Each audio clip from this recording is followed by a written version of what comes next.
Hello aspirants. 20 मार्च की news देख लेते हैं। 14 न्यूज आइटम्स है जो पिकअप की गई है। पहली है chemical used in IED at rail tracks identified. तो हम देख रहे हैं एनआईए नेशनल इन्वेस्टिगेशन एजेंसी एक केस को इन्वेस्टिगेट कर रहे हैं। तो अब जो केमिकल यहाँ यूज हुआ था आईईडी में, इम्प्रोवाइज्ड एक्सप्लोसिव डिवाइसेस में, जो ये प्रेशर कुकर बॉम्ब था जो रेल ट्रैक से पाया गया था अक्टूबर 2016 में या घोरासन बिहार में, तो इसके एनालिसिस पे फॉरेंसिक रिपोर्ट आया है। उसमें ये क्लियर हुआ है कि जो main chemical primary material use किया गया था वो था आर्सेनिक सल्फाइड। तो ये एनआईए इन्वेस्टिगेट कर रही है क्योंकि ये एक कॉन्स्पिरेसी मानी जाती है कि पाकिस्तान आईएसआई इसमें इन्वॉल्व है। इवन नेपाल बिजनेसमैन को भी इंटरोगेट किया गया था, तो वो सब हमने न्यूज में देखा था। तो ये इंटर सर्विस इंटेलिजेंस है, वो यहाँ पे ये टेररिस्ट अटैक्स करवा रही है। जो रेल एक्सीडेंट्स हो रहे हैं वो एक्सीडेंट्स नहीं है, तो वो इसमें इन्वेस्टिगेशन चल रहा है, इसलिए ये इम्पोर्टेंट है। अगला है मणिपुर ब्लॉकेड फाइनली लिफ्टेड। तो मणिपुर में जो इकोनॉमिक ब्लॉकेड 1 नवंबर 2016 को आया था, तो ये यूनाइटेड नागा काउंसिल करके एक ऑर्गेनाइजेशन है, तो जो एनएससीएनआईएम को अफिलिएटेड है। तो ये इन्होंने ब्लॉकेड स्टार्ट किया था क्योंकि मणिपुर गवर्नमेंट, तब स्टेट गवर्नमेंट कांग्रेस गवर्नमेंट थी, तो उन्होंने 7 न्यू डिस्ट्रिक्ट अनाउंस किए थे। तो ये न्यू डिस्ट्रिक्ट नागा पॉपुलेशन को एडवर्सली, मतलब उनके लिए फायदेमंद नहीं होगा, इसीलिए वो इसके अगेंस्ट प्रोटेस्ट कर रहे थे। क्योंकि जब नए डिस्ट्रिक्ट्स बनते हैं तो एडमिनिस्ट्रेटिव डिविजन हो जाते हैं, पॉपुलेशन डिवाइड होता है, तो नागा पॉपुलेशन उसमें और माइनॉरिटी हो जाए, तो इसीलिए वो इसके अगेंस्ट प्रोटेस्ट कर रहे थे। और वो कह रहे थे कि जो ग्रेटर नागालिम डिमांड है उसके अगेंस्ट जा रहा है। तो नागा पॉपुलेशन एक साथ करके नागाज ग्रेटर नागालिम बनाना चाहते हैं, तो ये इसीलिए वो प्रोटेस्ट कर रहे थे। और उन्होंने इकोनॉमिक ब्लॉकेड लाया, मतलब नेशनल हाईवेज ब्लॉक कर दिया, जिसकी वजह से एसेंशियल कमोडिटीज मणिपुर में नहीं पहुंच रही थी। तो वही है, नागा पॉपुलेशन सिर्फ नागालैंड में नहीं है, अजॉइनिंग जो नॉर्थ ईस्टर्न स्टेट्स है वहां पे भी है।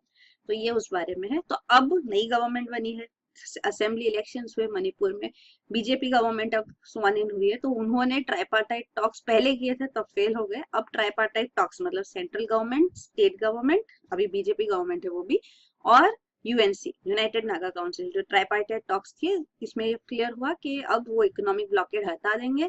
जब ये क्वेश्चन पूछा गया कि जो डिमांड थी ये 7 न्यू डिस्ट्रिक्ट, इसको नलिफाई किया जाएगा, तो वहां से रिस्पॉन्स आया ऑफिशियल से कि नहीं, कोई रोल बैक नहीं होने वाला है, आगे अभी डिस्कशन हो गए स्टेक होल्डर्स के साथ और डिसीजन लिया जाएगा। तो वही था, ये यूनाइटेड नागा काउंसिल, ये जो पेरेंट ऑर्गेनाइजेशन है, वो एक्चुअली टेररिस्ट ऑर्गेनाइजेशन के साथ पीस डील हुआ है। तो सेंट्रल गवर्नमेंट और वो ऑर्गेनाइजेशन इन निगोशिएशन डील के अंदर है, इसीलिए ये एक्सपेक्टेड था कि यहाँ पे ब्लॉकेड सेंट्रल गवर्नमेंट इंटरवेंशन से हट जाएगा, क्योंकि यूनाइटेड नागा काउंसिल उनके पेरेंट ऑर्गेनाइजेशन की बात मानेंगे। लेकिन अब तक नहीं हुआ, अब बीजेपी गवर्नमेंट के अंदर हो गया। फिर अगला न्यूज आइटम है बल्गेरियन डाइज इन ब्लिजर्ड इन अरुणाचल प्रदेश।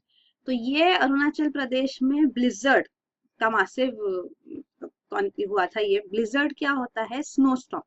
तो स्नो स्टॉर्म मतलब स्नो भी बहुत स्ट्रॉन्ग स्नोफॉल भी होगा और स्ट्रॉन्ग विंड्स भी ब्लो करेंगे। तो जब काफी कोल्ड टेम्परेचर हो जाते हैं तब ये ब्लिजर्ड, इसका मासिव ब्लिजर्ड स्ट्राइक करता है। तो उस वजह से काफी सारे टूरिस्ट अरुणाचल प्रदेश में स्ट्रैंड हो गए थे। तो ये ब्लिजर्ड क्या होता है वो भी आपको पता होना चाहिए। और ये जो स्ट्रैंड हो गए थे, मतलब फंस गए थे, तो उनको बचाने के लिए भी आर्मी ने massive operation, rescue operation launch किया। तो ये आर्मी इन्वॉल्व होती है डिजास्टर मैनेजमेंट में भी, वो पर्सपेक्टिव से भी ये पॉइंट इंपॉर्टेंट है। तो डिजास्टर मैनेजमेंट फोर्सेस है, डिजास्टर रिस्पॉन्स फोर्स बनाया गया है, पर फिर भी आर्मी ही मेजर एंटिटी है जो रेस्क्यू ऑपरेशंस करती है। फिर अगला न्यूज आइटम है move to get world heritage status for Buddhist sites. ये आंध्र प्रदेश में बुद्धिस्ट साइट्स है। तो यहाँ पे अभी archaeological survey of India proposal भेजना चाहता है कि इन साइट्स को यूनेस्को वर्ल्ड हेरिटेज लिस्ट के अंदर टेंटेटिव लिस्टिंग में डाली जाए। तो हम इंडिया चाहते हैं कि काफी सारे साइट्स इंडिया के जो है वर्ल्ड हेरिटेज लिस्ट में आए, यूनेस्को वर्ल्ड हेरिटेज लिस्ट है ये। तो इंडिया की 35 साइट्स ऑलरेडी इस लिस्ट में है, तो हम चाहते हैं और भी लिस्ट हो, टेंटेटिव लिस्ट भी है, मतलब इनको डालना है जैसे टेंटेटिव करके। तो ये जो साइट्स यहाँ पे डिस्कस की जा रही है बुद्धिस्ट साइट्स, वो है एक लेपाक्षी अनंतपुर डिस्ट्रिक्ट में, नागार्जुना कोंडा इंटरनेशनल म्यूजियम गुंटूर डिस्ट्रिक्ट में, और है संकरम, इसको बोज्जनकोंडा भी कहते हैं। तो ये एक्सकेवेट हुई थी इन ब्रिटिश रूल के टाइम पे 1906 में। तो ये बोज्जनकोंड का एक इंटरेस्टिंग फैक्ट ये है तो ये बुद्धिस्ट हेरिटेज साइट्स है आंध्र प्रदेश में। तो आर्कियोलॉजिकल सर्वे ऑफ इंडिया अब ये कंसिडर करे कि प्रपोजल एक भेजा जाए यूनेस्को वर्ल्ड हेरिटेज सेंटर जो है उनको एक टेंटेटिव लिस्टिंग के लिए। तो इंडिया की 35 साइट्स है जो वर्ल्ड हेरिटेज साइट्स है, मतलब यूनेस्को वर्ल्ड हेरिटेज साइट्स उनको डिक्लेयर किया गया है, और एक टेंटेटिव लिस्ट भी है, तो अराउंड 43 साइट्स इसमें है। मतलब इंडिया चाहती है कि इनको लिस्ट किया जाए, तो अगर ये अप्रूव की जाएगी वर्ल्ड हेरिटेज साइट्स ये सेंटर से यूनेस्को के, तो ये डाली जाएगी। तो और एक टेंटेटिव लिस्टिंग में ऐड करने के लिए ये साइट्स कंसिडर की जा रही है कि लेपाक्षी, नागार्जुनकोंडा और संकरम, ये बोज्जनाकोंडा भी इसको बोलते हैं, तो ये साइट्स को ऐड करना है टेंटेटिव लिस्ट में, इसलिए प्रपोजल इंडिया भेजेगी यूनेस्को को। तो ये बुद्धिस्ट साइट्स है, तो कल्चर रिलेटेड ही इंपॉर्टेंट है।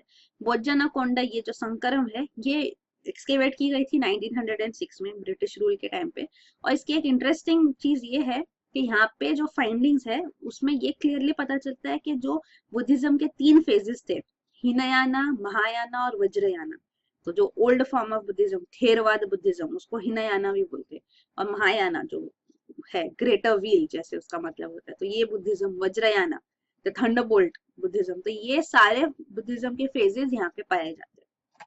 तो वो है, यहाँ पे डबल स्टोरीड केव है हिल पे, और रॉक कट केव्स भी है around adjacent to that hill, और रेक्टेंगुलर केव है, यहाँ पे द्वारपालक्स है, द्वारपालक्स मींस गेट कीपर्स, गार्ड्स, तो यहाँ गार्ड्स भी है उधर काव किए हुए। इवन बुद्धा का एक इम्पोजिंग फिगर बड़ा सा मेडिटेटिव पोस्टर में फिगर है, स्तूपास है, तो ये बोज्जनाकोंडा को भी इंक्लूड करने के लिए प्रपोजल जाएगा। तो ये है।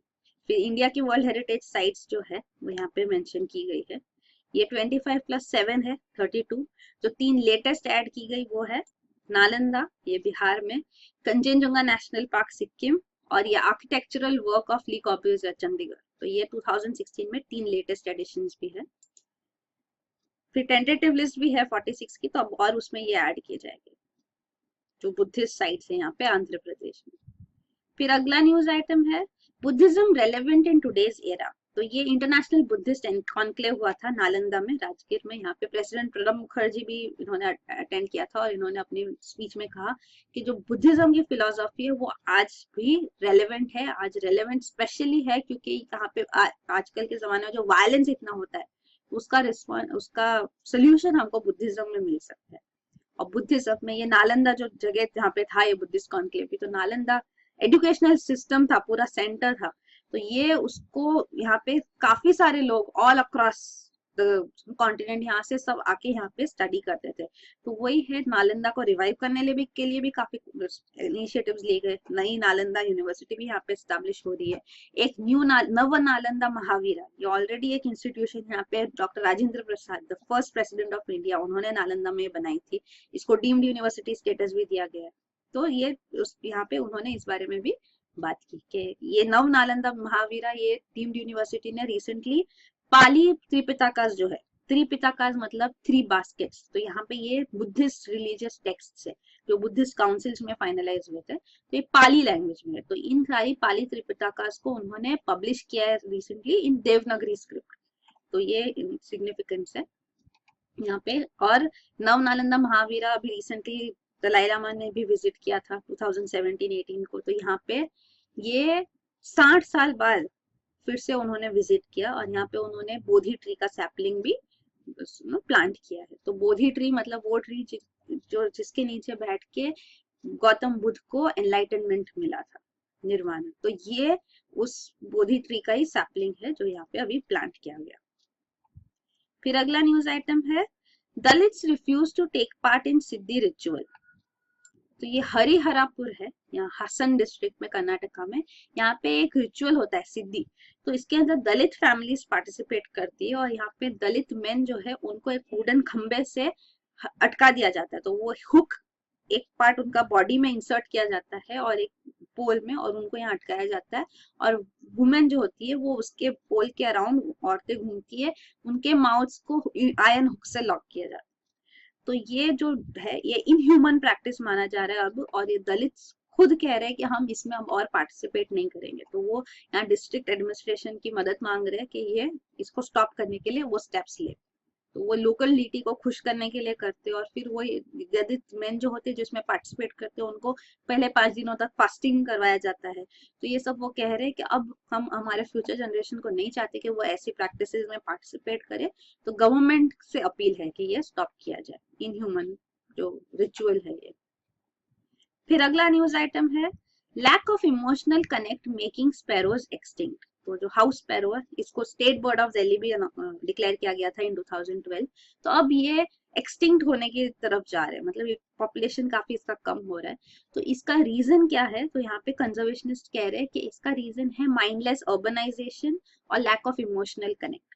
तो अभी जो अर्बनाइजेशन हो रहा है तो इतना ग्रोथ हो रही है हाउसेस की कि एकदम मैच बॉक्स साइज हाउसेस बनते हैं, मतलब जगह ही नहीं है। तो स्पैरोज को एक्चुअली नेस्ट बनाने के लिए कैविटीज, खड्डे चाहिए ऐसे, तो वो कैविटीज उनको मिल नहीं रहे। पिजन्स जो होते हैं वो अपना नेस्ट जो है वो खंबे पे भी बना सकते हैं, हॉरिजॉन्टल कुछ हो, ऐसा हॉरिजॉन्टल पोल या वगैरह कुछ हो तो उसके ऊपर भी वो अपना नेस्ट बना सकते हैं। पर स्पैरोज को ऐसी खड्डों की जरूरत होती है जहाँ वो अपना नेस्ट बनाते हैं, तो इसीलिए उनका नेचुरल हैबिटेट जो है वो चेंज हो रहा है, तो इसीलिए उनका पॉपुलेशन भी कम हो रहा है, वो एक्सटिंक्ट हो जाएगी। और ये इमोशनल कनेक्ट मतलब वो कह रहे हैं कि यूथ जो है आजकल टेक्नोलॉजी में बिजी है, तो इमोशनल कनेक्ट ही नहीं है, तो उसकी वजह से भी स्पैरोज एक्सटिंक्ट हो रहे हैं। फिर अगला न्यूज आइटम है China to take part in Brahmaputra festival. तो ये नमामि ब्रह्मपुत्र करके फेस्टिवल ऑर्गेनाइज किया जा रहा है असम में। तो बीजेपी गवर्नमेंट असम में ये 5 डे फेस्टिवल अनाउंस कर रही है, तो ये मार्च एंड में होगा। तो इसमें चाइना भी पार्टिसिपेट करेगी, उनका ऑफिशियल रिस्पॉन्स आ गया है। तो ब्रह्मपुत्र एक शेयर्ड रिवर है, तो ये चाइना में यहाँ पे ओरिजिनेट होती है, फिर इंडिया से पास होके ये बांग्लादेश में जाती है। तो ये 2900 किलोमीटर लॉन्ग रिवर है। मेजरली ये 1625 किलोमीटर चाइना में है, फिर इंडिया में फ्लो होती है, फिर फाइनली बांग्लादेश में फ्लो होके बे ऑफ बंगाल में ड्रेन होती है। फिर अगला न्यूज आइटम है 123 Tejas jets to join IAF by 2024। तो ये तेजस हमने कई बार न्यूज में डिस्कस किया, ये लाइट कॉम्बैट एयरक्राफ्ट है, एलसी है, जो इंडिजीनियसली मैन्युफैक्चर डेवलप्ड है। ये हाल हिंदुस्तान एरोट्रॉनिक्स लिमिटेड ने इसको डेवलप किया है। तो इसका फर्स्ट इंडक्शन तो ऑलरेडी हो चुका है आईएफ में, इंडियन एयरफोर्स में। तो अब और भी इंडक्ट किए जाएंगे, और टारगेट यही है कि 2024 तक 123 तेजस ज्वाइन करेगी। तो ये रिप्लेस करेगी मिग फाइटर्स को। तो मिग 21 और मिग 27 फाइटर्स है, जो इनका 11 स्क्वाड्रॉन्स है, 11 ग्रुप्स है इनके स्क्वाड्रॉन्स, वो सब उनका टेक्निकल लाइफ खत्म हो जाएगा 2024 तक। तो ये सब फेज आउट किए जाएंगे और तेजस इनको रिप्लेस करेगी। फर्स्ट तेजस स्क्वाड्रॉन ऑलरेडी बनाया गया है, उसका नाम है 45 फ्लाइंग डैगर्स। तो इसमें 3 एयरक्राफ्ट जुलाई 2016 में इंडक्ट की गई, और अब ये ऑपरेशनलाइज है, और भी 2 ज्वाइन करेगी इनको, और फाइनली इवेंचुअली हम ये चाहते हैं कि 2024 तक 123 तेजस ज्वाइन कर ले इंडियन एयरफोर्स। तो ये है लाइट कॉम्बैट एयरक्राफ्ट। प्रपोजल आया था ये प्रोजेक्ट का इन 1983। फाइनली जो फर्स्ट प्रोटोटाइप बना वो था 2001 में, मतलब इतना डेकेड्स लग जाते हैं इसको फाइनलाइज होने में। 2013 में और एक डेकेड के बाद, more than a decade, initial operational clearance मिला, फिर फाइनल ऑपरेशन क्लियरेंस 2015 में मिलने के बाद ये इंडक्शन इसका स्टार्ट हुआ है। तो अब ये डिलीवरी हो रही है, और ग्रेजुअली हम देखेंगे कि ये फिनिश हो जाएगा, और आईएफ में सारे तेजस एयरक्राफ्ट इंडक्ट की जाएगी। तेजस मार्क 2 भी, मतलब नेक्स्ट इम्प्रोवाइजेशन के साथ भी हम ये डेवलप कर रहे हैं। और इसमें इंडिजिनियस कंटेंट 65% है, अमेरिकन इंजिन है, इजेक्शन सीट्स भी वहाँ की है, कैनेडियन कैनोपी शीट्स है, तो आउटसाइड कंटेंट भी है, मतलब फॉरेन कंटेंट भी है इस तेजस मैन्युफैक्चरिंग में। तो इसमें कावेरी इंजन जो इंडिजिनियसली डेवलप्ड इंजन है वो यूज करने का एफर्ट किया गया था, पर वो सक्सेसफुल नहीं रहा, इसलिए अमेरिकन इंजन सब इसमें यूज की गई है। फिर अगला है North Korea test powerful rocket engine. तो नॉर्थ कोरिया ने अभी रिसेंटली टेस्ट फायर किया एक रॉकेट इंजन, और वो चाहते कि ये रॉकेट यूज की जाए सैटेलाइट्स लॉन्च करने को। तो नॉर्थ कोरिया कहते हैं कि हम जो स्टेशनरी सैटेलाइट्स लॉन्च करेंगे खुद से, लेकिन इंटरनेशनली जो क्रिटिक्स है वो कह रहे हैं, यूएस मेजरली इसके अगेंस्ट, तो कह रहे हैं कि ये सिर्फ एक फिग लीफ है, मतलब एक सिर्फ दिखावा है। एक्चुअली ये स्पेस प्रोग्राम डेवलप नहीं करना चाहते, ये वेपन टेस्टिंग ही करना चाहते हैं, पर ये स्पेस प्रोग्राम के नाम पे वो ऐसे करते हैं। तो यूनाइटेड नेशंस ने इनके ऊपर नॉर्थ कोरिया पे बैन लगाया है कि वो लॉन्ग रेंज मिसाइल टेस्ट नहीं कर सकते। यूएस ने भी काफी सारा बैन इम्पोज किया इनके ऊपर, पर वही है, नॉर्थ कोरिया असर्टिव हो रही है, तो वो चाहते हैं कि उनको असिस्टेंस मिले, और ये थ्रेटन करके वो असिस्टेंस लेते हैं। और US China to work together North Korea, तो यूएस चाइना चाइनीज मीटिंग भी हुई, तो चाइना नॉर्थ कोरिया को सपोर्ट करती है।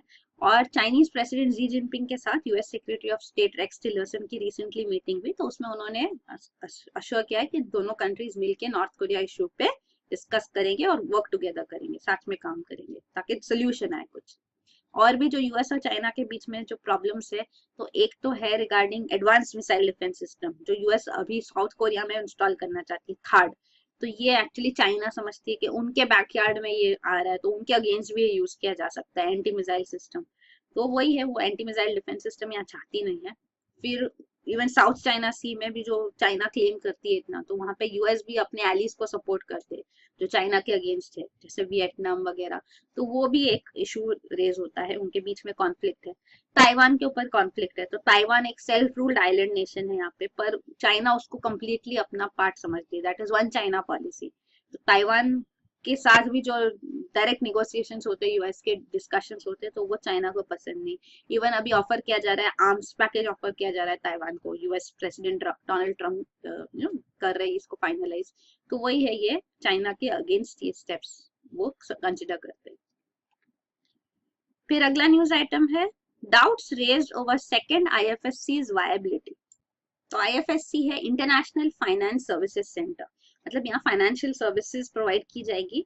तो इसको एक आउटसाइड एंटिटी समझा जाएगा, मतलब इंडिया के अंदर टेरिटरी ऐसे नहीं माना जाएगा। तो यहाँ पे जो भी फाइनेंशियल इनपुट्स वगैरह आएंगे तो उनको ऐसे फॉरेन एंटिटी स्टेटस दिया जाए, ज्यादा नेशनल रेगुलेशंस ना लगे, तो इससे फॉरेन इन्वेस्टमेंट अट्रैक्ट होता है। तो ऐसे फाइनेंशियल सर्विस सेंटर हमने इंडिया में आईएफएससी बनाया है गुजरात में, गांधीनगर में। तो ये है gift city, Gujarat international finance tech city. तो यहाँ पे इवन बैंक्स जो एस्टेब्लिश करते हैं, तो वो भी बैंक्स फॉरेन बैंक्स के स्टेटस होते हैं उनके, ऐसा। तो वही यहाँ पे रेगुलेशन जो है वो RBI, ministry of finance, even insurance regulatory authority जो है, तो ये सारे इनका रेगुलेशन करते हैं। तो ये अभी फिलहाल एक ही आईएफएससी है, लेकिन और एक आईएफएससी प्रपोज किया जा रहा है ऐसा सेंटर महाराष्ट्र में। तो मुंबई फाइनेंशियल कैपिटल है कंट्री का, तो महाराष्ट्र गवर्नमेंट चाहती है कि यहाँ पे भी एक आईएफएससी डेवलप हो बांद्राकुल्ला कॉम्प्लेक्स में। तो इसके ऊपर जो प्रपोजल गया है इकोनॉमिक अफेयर्स डिपार्टमेंट को, मिनिस्ट्री ऑफ फाइनेंस में, तो इसके अगेंस्ट अब कॉमर्स डिपार्टमेंट क्वेश्चन रेज कर रही है कि ये फंक्शनिंग इसका सक्सेसफुल होगा, क्योंकि इंडिया में 2 आईएफएससी की जरूरत नहीं है, one is sufficient. Even developed countries में जो आईएफएससी होती है वो एक ही होती है, ज्यादा नहीं होती है जनरली। तो वो क्वेश्चन रेज कर रहे हैं। तो कॉमर्स डिपार्टमेंट का यहाँ पे मिनिस्टर ऑफ कॉमर्स का रोल इसलिए आता है क्योंकि आईएफएससी होती है वो एसईजेड स्पेशल इकोनॉमिक जोन में एस्टेब्लिश की जाती है, और एसईजेड रेगुलेशन कॉमर्स डिपार्टमेंट के अंदर आता है। तो वही वो कह रहे हैं कि एसईजेड एक्ट में भी है कि आईएफएससी एसईजेड में एस्टेब्लिश हो तो वो एक ही होना चाहिए, मतलब only one IFSC in an SEZ. तो अब ये दूसरा एस्टेब्लिश किया जाएगा, तो एक्चुअली कहीं और मतलब और पार्ट में आईएफएससी डेवलप करने में कोई बार नहीं है, रिस्ट्रिक्शन नहीं है, पर क्वेश्चंस वायबिलिटी पे रेज किए जा रहे हैं। तो वही वो कॉमर्स डिपार्टमेंट ये भी कह रही है कि इंडिया में फुल कैपिटल अकाउंट कन्वर्टेबिलिटी नहीं है, तो इसीलिए और एक आईएफएससी की जरूरत नहीं होनी चाहिए। फुल कैपिटल अकाउंट कन्वर्टेबिलिटी क्या होता है वो भी हम देख लेते हैं। अकाउंट, कैपिटल अकाउंट और करंट अकाउंट 2 होते हैं। तो करंट अकाउंट मतलब रेगुलर जो ट्रांजेक्शन होते हैं, और कैपिटल अकाउंट मतलब फाइनेंशियल एसेट्स जो है मेजर।